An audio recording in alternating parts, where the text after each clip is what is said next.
huwag nating kalimutan na ang edukasyon ang susi sa kalayaan ng ating bayan. Po, Guro, pangarap po naming maging tunay na malaya ang Pilipinas. Before World War II came to the Philippines, the country was under American rule.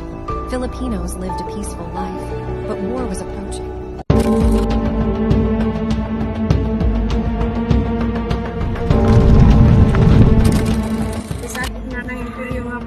Sumunod kayo sa aming mga utos. Nakakatakot ang mga pangyayari, ngunit kailangan naming mabuhay. Naging mahirap ang buhay ng mga Pilipino. Kakaunti ang pagkain, kontrolado ang mga paaralan at maraming inosente ang nagdusa. Po kayo, igalang Imperyong Hapon. Igalang Imperyong Hapon. Kami susuko, lalaban kami sa bayan at pamilya. Mag-ingat kayo! Nasa inyo ang aming pag-asa! Maraming Pilipino ang naging gerilya at lihim na lumalaban sa mga Hapones.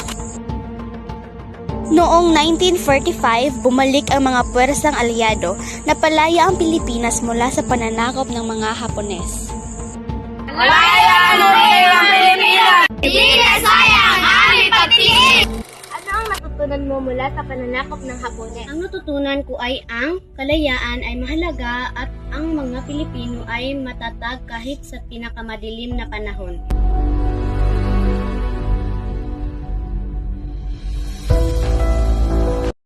Hindi na sayang ang aming pagtiis! Mag-ingat kayo! Mag-ingat kayo! Nasa inyo ang aming